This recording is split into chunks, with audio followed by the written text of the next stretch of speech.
Nilinaw ni Communications Secretary Martin Andanar na walang contentious issues sa executive order para sa freedom of information.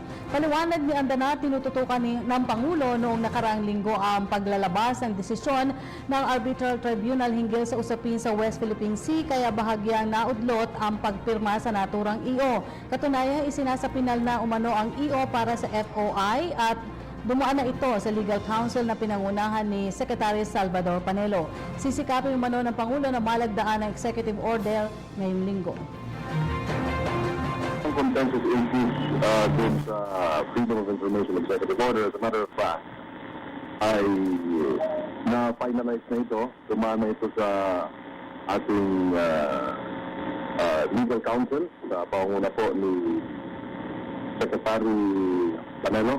Ito rin po ay dumaan na sa mga abogado po under Executive Secretary at kitain. Ang nangyari po last week ay we were overtaken by the event.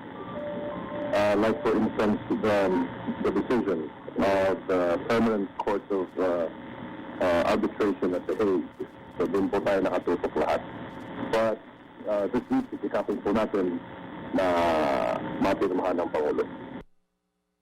Hi! Ako si Ria Fernandez. Mag-subscribe na sa PTV YouTube channel.